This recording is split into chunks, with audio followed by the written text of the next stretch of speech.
Kalashamala eco tourism കുന്നിൽ നിന്നുള്ള മണ്ണിടിച്ചിൽ ഭീഷണിയിലാണ് 20ഓളം കുടുംബങ്ങൾ. മഴ കനത്താൽ വീടുകളിൽ നിന്ന് മാറി താമസിക്കണമെന്ന മുന്നറിയിപ്പ് ബോർഡ് പഞ്ചായത്ത് അധികൃതർ ഈ ഭാഗത്ത് സ്ഥാപിച്ചിട്ടുണ്ട്. തങ്ങളുടെ വീടുകളിൽ നിന്ന് എങ്ങോട്ട് മാറി താമസിക്കുമെന്ന ആശങ്കയിലാണ് നാട്ടുകാർ. പോർക്കുളം ചൊവ്വന്നൂർ പഞ്ചായത്തുകളുടെ അതിർത്തിയായ ഈ ഭാഗത്ത് 3 വർഷം മുമ്പ് റോഡ് നിർമ്മിച്ചിരുന്നു. റോഡിനോട് ചേർന്നുള്ള ഭാഗത്തെ വലിയ പാറയാണ് ഇപ്പോൾ അപകട ഭീഷണി ഉയർത്തുന്നത്.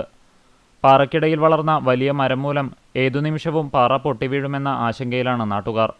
ഈ ഭാഗത്ത് മണ്ണിടിയുന്നതും ആശങ്ക ഉണർത്തുന്നുണ്ട്. റോഡിന്റെ താഴ്ഭാഗത്തായി ചൊവ്വന്നൂർ പഞ്ചായത്തിലെ 3 സെന്റ് ഗ്രാമത്തിൽ 20ഓളം വീട്ടുകാർ താമസിക്കുന്നുണ്ട്. പാറയും മണ്ണുമിടിഞ്ഞാൽ ഇവരുടെ വീടിന് മുകളിലേക്ക് വീഴുമെന്ന ആശങ്കയിലാണ് നാട്ടുകാർ. കഴിഞ്ഞ വർഷം ഈ ഭാഗത്ത് മണ്ണിടിഞ്ഞപ്പോൾ ജിയോളജി വകുപ്പ് അധികൃതർ സ്ഥലം സന്ദർശിച്ചിരുന്നു. ഈ ഭാഗത്ത് പാറയും മണ്ണും ഇടിഞ്ഞു വീഴാൻ സാധ്യതയുണ്ടെന്ന് ഉദ്യോഗസ്ഥർ വിലയിരുത്തിയിരുന്നു. എന്നാൽ വർഷം 1 കഴിഞ്ഞിട്ടും നടപടികളുണ്ടായില്ല. പാറ പൊളിച്ചു നീക്കി അപകട ഭീഷണി ഒഴിവാക്കണമെന്നും ഈ ഭാഗത്ത് സംരക്ഷണ ഭിത്തി നിർമ്മിച്ച് സുരക്ഷ ഒരുക്കണമെന്നുമാണ് നാട്ടുകാരുടെ ആവശ്യം.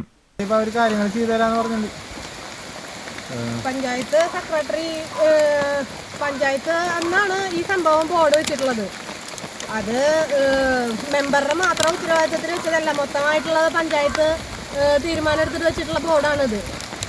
അപ്പോൾ കാര്യങ്ങൾ അവരെ പരാതി വെച്ചിട്ട് ചെയ്തു തരാന്നുള്ളതാണ് പറഞ്ഞത്. ഞങ്ങൾ മാറി താമസിക്കാം അതിനുള്ളൊരു സൊല്യൂഷൻ പറയുന്നില്ല. എത്ര നാളും മാറി താമസിക്കണം, എവിടേക്ക് പോകണം, ഇതാരും സെറ്റ് ചെയ്ത് തരും എന്നൊന്നും അവർ പറഞ്ഞിട്ടില്ല. നമ്മളോട് തനിയെ മാറി താമസിക്കാം.